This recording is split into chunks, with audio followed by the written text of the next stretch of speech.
আসলে ঠিক আছে, আমরা মোস্তফার উপর একটু বেশি কঠোর হয়েছিলাম, কিন্তু তাতে আমাদেরই কষ্ট হয়েছিল। তো এখন কি হবে? এখন আর কি হবে? আমি উপরে গিয়ে ওর মন জয় করার চেষ্টা করব, আর কি করার আছে। জুলফিকার বাবা শোনো, মোস্তফা কখনো অন্যায় কিছু করবে না। সে যা করেছে নিশ্চয়ই কারণ আছে। হ্যাঁ, সেটা অবশ্য আমি জানি। এটাও জানি যে সে কখনো অন্যায় করবে না। সে আসলে নিশ্চয়ই কিছু জানে। কিন্তু সদরুদ্দিনও তো আমাদের বন্ধু, কর্নেল আঙ্কেলের মতো। জুলফি ঠিক বলেছে কর্নেল, আমাদের এখন একে অপরকে প্রয়োজন। ঠিক তাই। ঠিক আছে, তাহলে আমি এখন উপরে যাই। ঠিক আছে, যাও।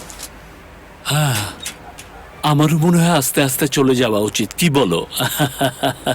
কিছু মনে করো না ইসা শোনা, আমি ভিতরে যাচ্ছি। হ্যাঁ,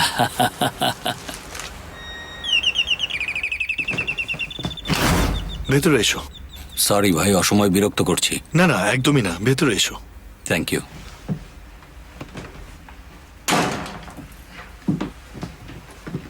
কি খবর তোমার? আসলে সকালে মেজাজটা আমার খুব খিটখিটে ছিল, সদরুদ্দিনের ওই ব্যাপারটার জন্য। আমি সম্ভবত একটু উত্তেজিত হয়ে কথা বলেছি, দুঃখিত। আরে ব্যাপার না, বাদ দাও। ওরকম মুহূর্তে এটা হতেই পারে। Thank you. কি করছো তুমি সিনান?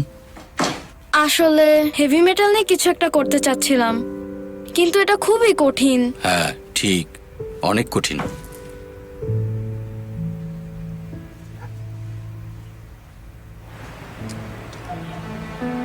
তাসকাফ আঙ্কেল, আমার মায়ের দায়িত্ব এখন তোমাকেই নিতে হবে।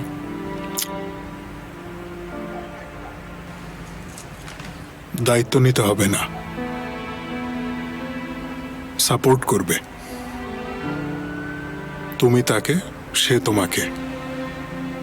তোমার মায়ের তোমার আর নিজের খেয়াল রাখার যথেষ্ট শক্তি আছে। আপনি আসাতে খুশি হয়েছি। আমিও খুশি। আল্লাহ যেন আমাকেও শাস্তি দেন। কি? কিছু না। আরে বন্ধুরা, কি খবর? এই তো দুজন গল্প করছিলাম। তোমারটা উপরে আছে। আমারটা মানে? জুলফিকার, ও, সে এখানে কি করছে? সে এসেছে কালকের ব্যাপারটার জন্য। আচ্ছা, আমি গিয়ে দেখে আসি তাহলে।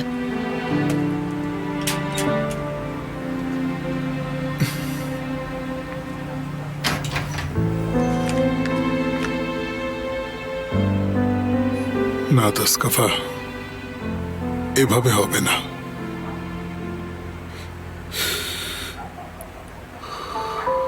ইসা, এখানে কিছুক্ষণ অপেক্ষা করো, ঠিক আছে? একটা কাজ সেরে আসি।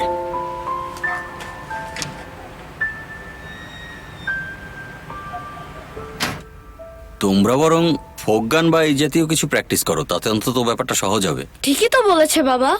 আসলে প্রয়োজন হলে আমরা লোকগানও করতে পারি। আচ্ছা, তুমি ফোক গানও জানো? অবশ্যই জানি, লোকগান আর কি। শাহ আব্দুল করিম, লালন ফকির। সবই বুঝলাম, কিন্তু এটা কি তুমি গাইতে পারবে? Anatolian rock, Anatolian rock.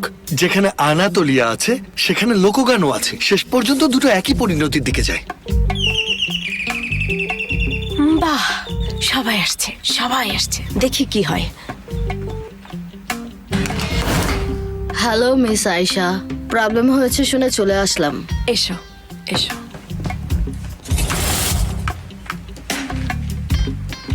তুমি এখানে কি করছো জুলফিকার? মিটমাট করার জন্য এসেছি।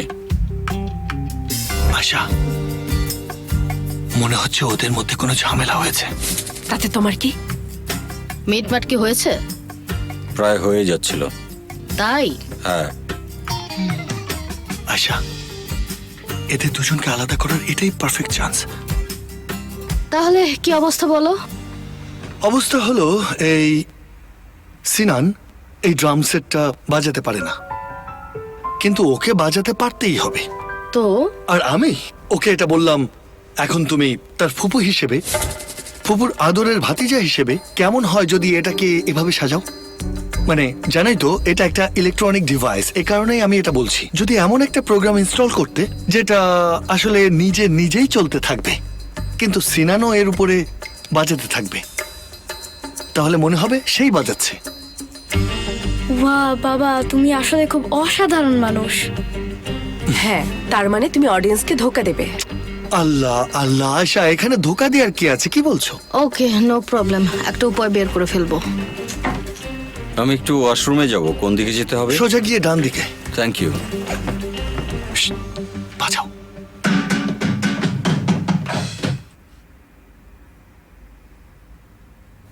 মিস উমরান, আপনাকে আমার কিছু বলার আছে। বলুন, শুনছি। জাহান্নামের রাস্তা শুনেছি অসৎ উদ্দেশ্য দিয়ে নির্মিত, লোকে বলে। হ্যাঁ, সুন্দর কথা। বুঝতে পারলাম না। আপনার স্বামী নামিক খুন হয়েছে সে। হ্যাঁ, আমি মনে হয় জানি তাকে কে খুন করেছে। কে? আপনি রাগ করবেন না তো? আপনি বলুন তাসকাফা সাহেব। মনে হয় আমি খুন করেছি। কি?